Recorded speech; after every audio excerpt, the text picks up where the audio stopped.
Bom, e vamos dar início à nossa entrevista, né? Aproveitar que o tempo é curto, vamos tentar aproveitar aí o máximo. Hoje nós vamos receber a psicóloga Paola Quadrado. Nós vamos falar um pouquinho sobre a relação do setembro com a questão do suicídio. A Paola é referência nessa área. Ela não é daqui do Rio Grande do Norte. Olha, de onde ela está falando? De onde? Ela vai falar daqui a pouquinho. Já estou curioso. Paola já está aqui com a gente. Se você quer fazer alguma pergunta, se você quer de repente compartilhar uma história com a gente, né, fazer algum comentário, manda para o nosso WhatsApp, que é o 991 12 33 95. Nós já estamos aqui com o WhatsApp aberto, esperando a sua participação. Não deixem de participar, né? Deixar esse programa mais interativo. Yes. E vamos agora iniciar a nossa entrevista com a psicóloga Paola Quadrado. Boa noite, Paola. Boa noite, pessoal. Boa noite ao público que está assistindo. Boa noite, Amanda, Davi. Olá. Estamos aqui essa noite, né? Pois é, e nós agradecemos aí a sua participação, a sua disponibilidade de estar aqui compartilhando um pouquinho do seu conhecimento e falando sobre esse assunto que é importante e é muito delicado também, né, Paola? Então, é um tema bem importante de ser falado. Essa cultura de poder falar sobre o suicídio não é uma cultura muito velha, não. É uma cultura bem recente. Nós estamos aqui como um programa de atualidades trazendo ela, né? Com certeza. Paola, eu gostaria que você iniciasse falando um pouco da relação do suicídio com o mês de setembro, né? Porque sabemos que é um assunto que deve ser falado durante todo o ano. E no mês de setembro, nós observamos que que as pessoas falam mais sobre esse assunto, né? Existe a campanha aí Setembro Amarelo, mas é um assunto que deve ser dado a devida importância durante o ano todo, não é isso? É bem importante a gente pensar que o índice ele é muito maior do que a gente imagina. Tem muito mais pessoas em sofrimento do que a gente pensa, né? A gente sempre pensa, está longe de mim esse problema, mas essa questão do sofrimento mental, ele está muito perto de todos nós. Então, cada vez mais a gente tendo maior quantidade de notificações, de informação, a gente vê que esse índice está crescendo. E em regiões que a gente pensava que não ia crescer muito, cresce mais, né? Em outras que antes se tinha uma ideia onde o índice era maior, pode ser que fique estável. Então, o que acontece? Nós temos um monte de variáveis em relação à questão do sofrimento que chega ao ponto do suicídio. O sofrimento, ele pode ter diversas demandas, né? Pode ser transtornos de humor, uso de substância, uma questão pontual, já vinda de algumas características. Mas por que o setembro? Por que enumerar, assim, um dia do setembro para ser o Dia Mundial de Prevenção? Porque veio de uma história. Antes não se falava, o suicídio não podia ser comunicado em nenhum local, porque seria um incitador a acontecer mais suicídios. Bom, o que a gente está vendo? Cada vez mais a informação, ela é libertadora. Sim. Ela não é pelo contrário, né?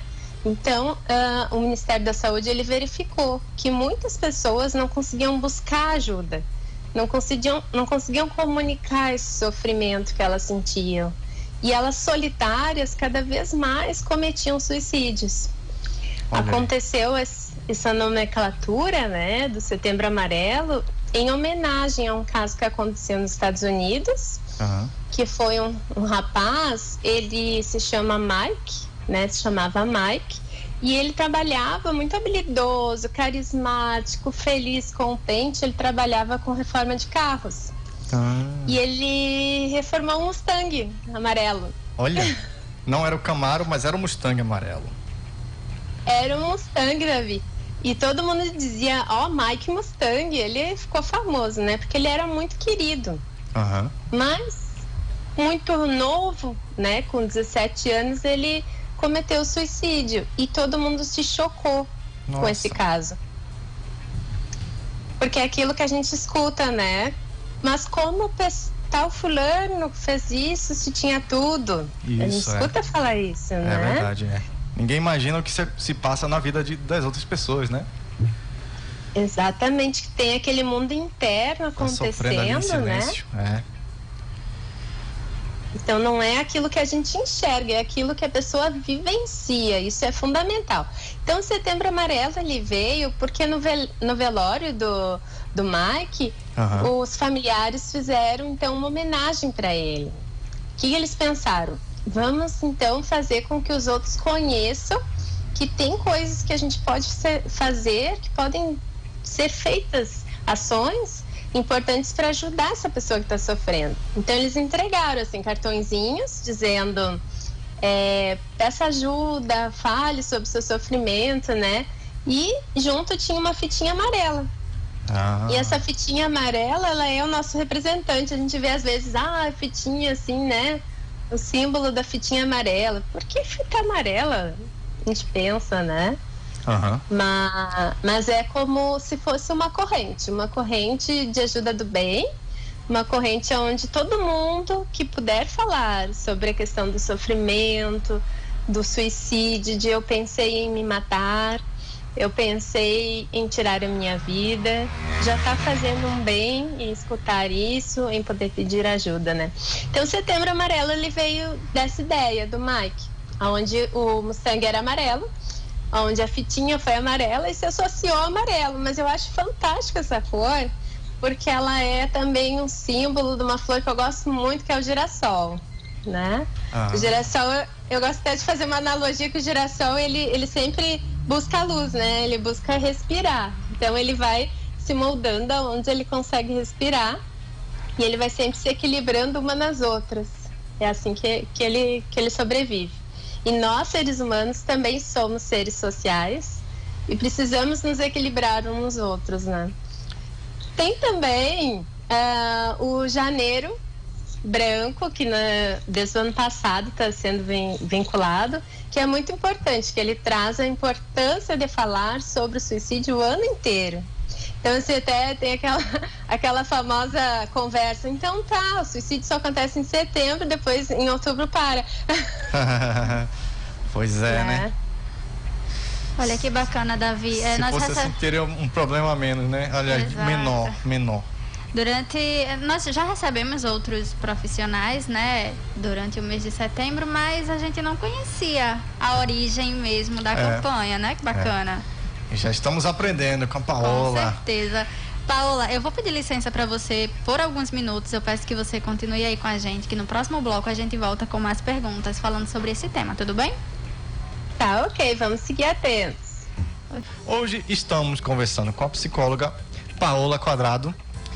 E diretamente de... Pode falar. Eu já ia chutar, Paola, você já está ouvindo a gente, que eu sei. Tô vendo aqui pelo YouTube, né? Paola, eu tava só ouvindo o sotaque dela, já sei. Essa mulher é lá do sul. Ela é gaúcha. Acertei, Paola? Acertou. Aqui de Porto Alegre. Opa, capaz que eu não ia acertar. Tava aqui, ó. Mais tarde estava aqui. No chimarrão. Tá tomando chimarrão. Muito bem. Vamos lá, tem pergunta já pelo WhatsApp aí? Não, que a galera ainda tá mandando não. pelo Instagram aqui também, só algumas considerações. Mas eu tenho uma pergunta. Vamos lá.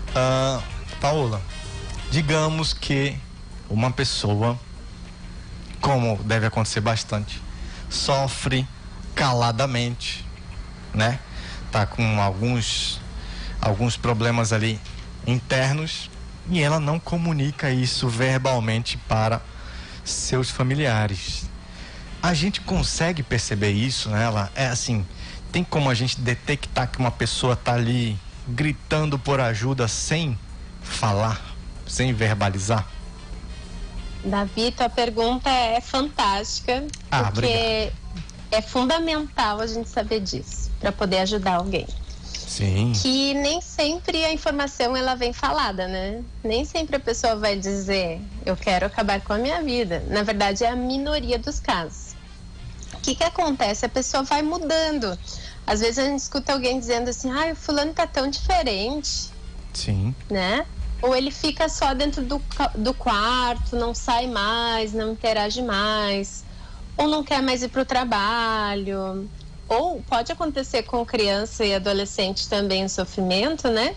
Uhum. De não tá indo bem no colégio. Nesse caso de um adolescente terminou um relacionamento, pode também ser um incitador, né? E ele só começar a não interagir, a se isolar, a modificar o comportamento dele, ou ficar muito agressivo, explosões rompantes, ou daqui a pouco botar uma foto, e essa comunicação assim nas redes tem crescido cada vez mais, botar uma foto relacionada ao suicídio, dizer estou pertinho de lá. Uhum.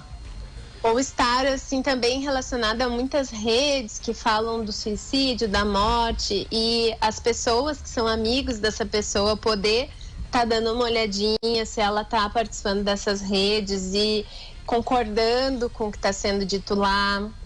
Às vezes pode ser uma mensagem também para um amigo dizendo assim: eu não aguento mais tudo isso, eu tô por um fio. Se a gente estiver na vida corrida e não parar para olhar aquela mensagem com carinho, a gente vai dizer assim: não esquenta, logo passa. Mas pode ser aquela mensagem, a última mensagem antes de uma tentativa. Perfeito. Então ele já está comunicando de outras formas ali, a gente precisa estar atento, né? Estar atento. Principalmente a fotos com comentários, a mensagens curtas, mas bem sofridas. Uhum.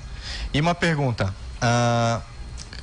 que existe alguma faixa etária em que a gente começa a se preocupar? Por exemplo, crianças já bem novinhas, elas passam por dificuldades assim psicológicas? Passam, criança bem novinha, até assim, a investigação mais recente, eles pegam a partir de 3 anos, crianças já colocando objetos dentro do nariz, né? Com um movimento que depois, antes se tinha como um acidente doméstico. Mas agora, mais recentemente, quando a criança já consegue ter a linguagem, ela diz: eu queria morrer. É mesmo? Poxa. Sim. Tão novinha assim já, né? A estrutura familiar tem modificado muito e tem se visto esses sofrimentos muito recentes já, assim, né? Como a sensação de que eu estou incomodando, de que eu não estou, eu estou dando trabalho, então o melhor seria que eu não existisse, e são essas palavras que eles falam. Acho que se eu não existisse seria melhor. Então é doído, né? Mas sim, a gente tem que pensar que em crianças também acontece. Inclusive, o índice de 11 anos, que é uma criança pré-adolescente, tem aumentado muito nos últimos anos. Caramba, era isso que eu ia perguntar em relação a algum tipo de estatística, algum dado assim, se você tem alguma informação a respeito, ligado a faixas etárias, por exemplo, em que faixa etária há maiores incidências de problemas assim psicológicos? Nós ainda temos um índice maior no adulto jovem, que é de 15 a 29 anos, e agora os dados mais recentes estão trazendo a questão do idoso. O idoso que antes não tinha um número expressivo, agora está trazendo um número expressivo, né? E as crianças ainda estão um pouco abaixo desse jovem adulto e de idoso. As crianças, além de estarem cometendo suicídio, mas o que acontece? Ainda a gente tem uma subnotificação. Mesmo tendo treinamento da equipe médica, treinamento de quem recebe todo esse processo, né, que acontece o acidente, vamos treinar para notificar que isso não foi um acidente doméstico, que foi uma tentativa de suicídio, ainda tem muitos casos que não são identificados. Então, quem é da área e estuda diz assim, que não é um número real, que é um número estimado. Porque esse número ele é muito maior. Eu acredito. O pessoal está participando aqui pela live do Instagram. Já estão mandando aqui, a Ana Maria mandou: a vida é bela, né? Gente, vamos extravasar. Quem mais está falando aqui, ó? A Sabrina, que participou aqui com a gente, que é psicóloga também, né? Sabrina, a Paola, inclusive, é a indicação da Sabrina. Ah, sim. Foi a então indicação já conhece. da Sabrina. Sabrina falou aqui, ó, tema muito pertinente, parabéns pelas escolhas de todos os profissionais diariamente. Ah, obrigado, realmente a gente tem escolhido aqui pessoas maravilhosas que ajudam a gente de todas as formas. E Ana Maria completou aqui o tema, como sempre, interessante. Davi, careca língua. Não, isso aí não tem muito a ver com o tema, né? Depois eu falo essa fita, é uma onda. Pode ter, Davi. Pois é, Davi, a partir do momento que alguém fala que a sua careca é linda, isso aí vai fazer o quê? Vai aumentar a sua autoestima, né? Entendi. Gostei. Olha aí, Edivaldo mandou aqui, ó. Parabéns, Davi e Amanda, pelo ótimo trabalho prestado à sociedade. Obrigado, gente. Realmente a gente está buscando sempre o melhor aqui e a gente está pegando firme nesse mês por causa do Setembro Amarelo.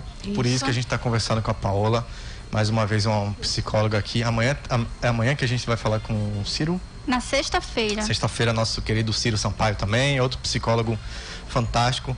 Mas é isso. Já tem algum comentário por aí? Eu quero saber o seguinte, Paola.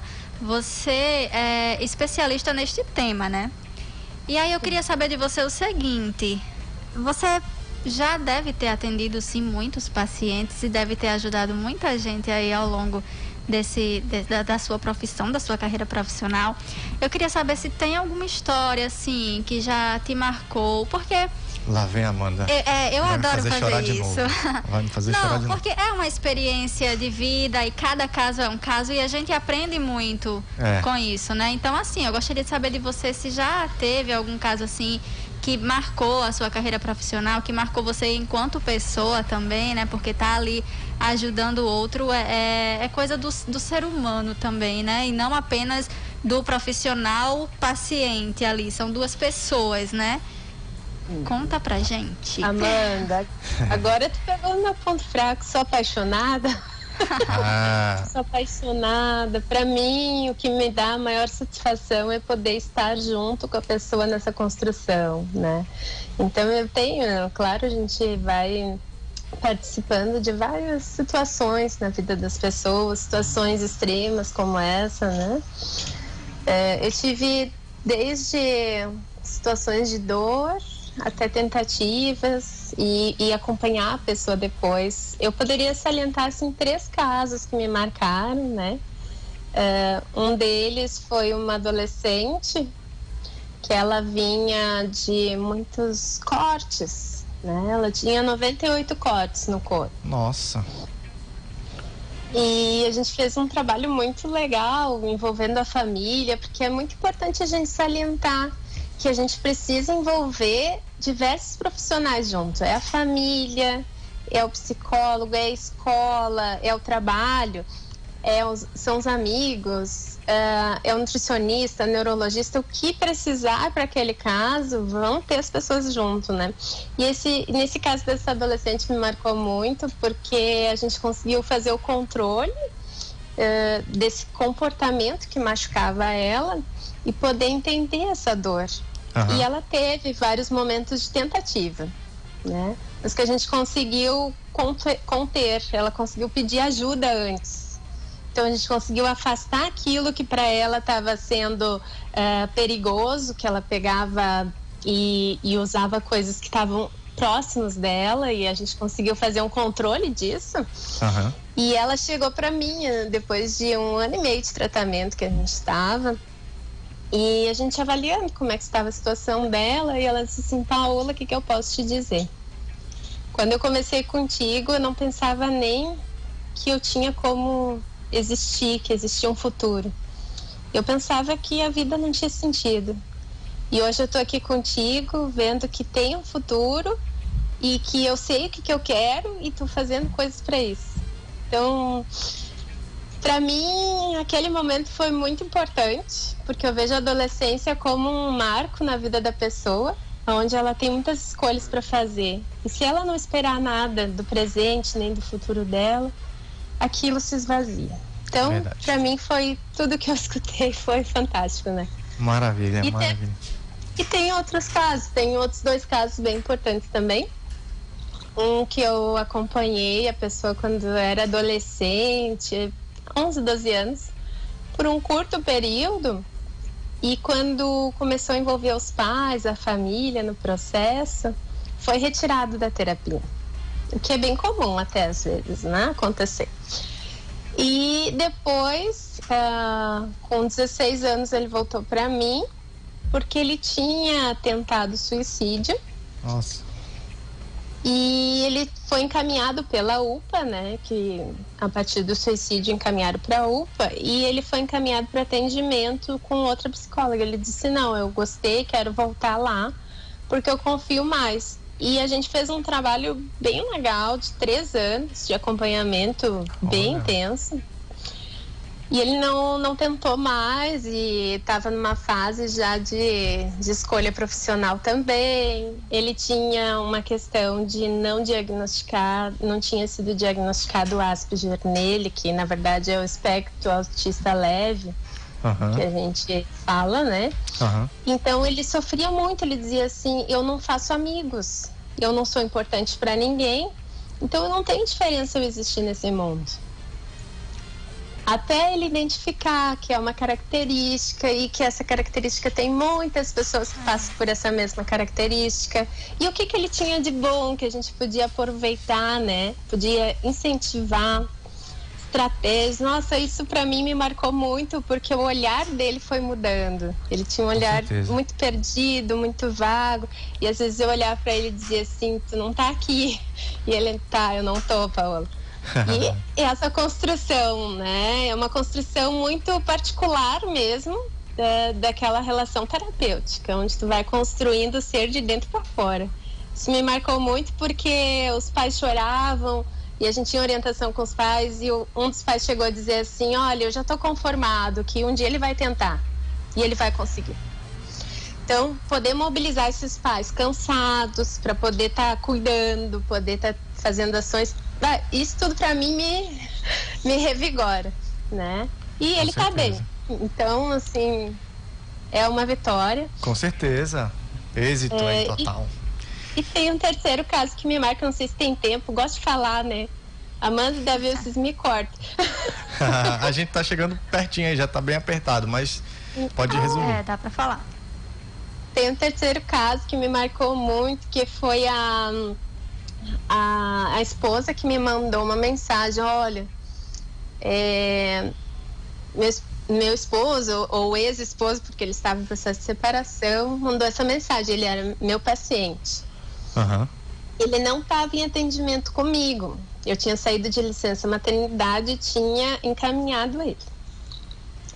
Mas aí eu disse assim: ok, né, preparei ela. Isso é uma coisa importante todo mundo saber. Quando alguém pede um socorro, tu vai ajudar no local, sempre é importante chamar a SAMU antes, chamar a brigada, porque tu não sabe como é que vai estar a situação, tu não pode te colocar em risco para ajudar alguém, né? Tu tem que ajudar alguém estando bem. Então eu disse: olha, calma, faz isso, faz aquilo. E ela foi apavorada, né? Seguindo a minha instrução. E, bom, aconteceu a tentativa, mas a gente conseguiu, então, dar todo esse suporte para ele. Ele sobreviveu e está em tratamento comigo hoje. E para mim foi muito marcante, porque tinha nascido a minha filha. Minha segunda filha. E eu não estava atendendo, estava em licença. E ela tinha um mesinho, mas em função do pedido dele especial que fizesse com ele, atendimento, eu voltei aos pouquinhos a atender. Ele foi meu primeiro paciente, depois que nasceu a minha segunda filha, porque ele precisava desse colo, desse carinho, desse atendimento, desse suporte, né? E nós fizemos uma construção muito bonita, e ele diz uma coisa muito bonita, que ele disse assim, várias vezes ele me diz isso, que a pessoa que tenta o suicídio é o último extremo para liberar a dor dele. Estava com muita dor e queria acabar com essa dor. Tanto que às vezes se usa drogas, às vezes se bebe, e tudo para tentar, e é todo um processo que vem antes, às vezes, para tentar se aliviar da dor. Mas ele disse assim: hoje eu sei que eu tenho que aprender a conviver com ela e descobrir o que há de melhor, né?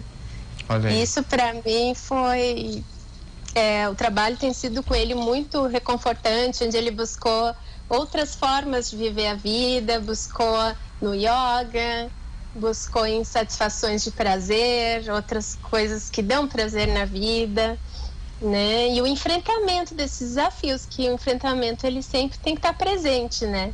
A gente não pode fugir, porque se a gente foge, aquele dragãozinho que é bebê, ele se transforma num gigantão, a gente não enxerga e ele fica gigantão. Depois a gente não aguenta mais, não dá conta, né? Então, é esses 3 casos que meu coração vibra mais. E com certeza devem existir aí outras inúmeras histórias, né, que acabam servindo de lições, verdade? E uma coisa que a gente sempre fala aqui, a gente sempre traz profissionais para falarem sobre saúde mental e a gente sempre fala que é necessário pedir ajuda, né? A gente tenta fazer com que as pessoas entendam que esse preconceito de procurar ajuda, de fazer uma terapia, precisa ser quebrado, né? Muitas pessoas ainda têm esse preconceito. Ah, não, quem faz acompanhamento psicológico é louco. São pessoas que... Né? E a gente tenta quebrar isso, porque a terapia, ela ajuda muito. Não é verdade? Sim. Amanda, às vezes a pessoa que busca ajuda é a pessoa que está na ponta de um problema e ela é a mais saudável, porque ela está buscando ajuda. Pois é, né? Paola, nosso tempo já estourou, eu quero agradecer a sua participação. Vou deixar aqui o espaço aberto agora para suas considerações finais. Se você quiser divulgar aí suas redes sociais, fique à vontade agora, o espaço é seu. Espero que vocês tenham querido também escutar mais e mais, porque a gente tem muita coisa para falar sobre esse assunto. Queria deixar um número muito importante, que é o número 188, que é o Centro de Valorização à Vida, que é um orgulho aqui do Sul, né? Aqui do Rio Grande do Sul, de Porto Alegre, mas ele é para o Brasil todo, 24 horas, pode ligar, que vai ter uma pessoa lá para te escutar, para te orientar, para te direcionar. Então, é fundamental que busque a ajuda de 188. Né? E nós temos, então, assim, quem quiser fazer perguntas no meu Instagram, psicóloga Paola Quadrado. Nós temos um site, a Sabrina psicóloga, né? Criou aí uma comunidade, como a gente está falando de quebrar preconceitos e falar sobre o que a gente sente, sobre a nossa existência. Nós temos um site, Psi Sociedade, onde tem psicólogos do Brasil todo. Pode buscar ajuda, viu? Foi um prazer estar aqui com vocês. Joia, foi todo nosso. Com certeza, foi ótimo. Mais uma vez, obrigado, Paola. Muito prazer. Foi muito construtiva aí a nossa conversa. Até a próxima. Gratidão. Um abraço para todos. Abraço. Tchau, tchau.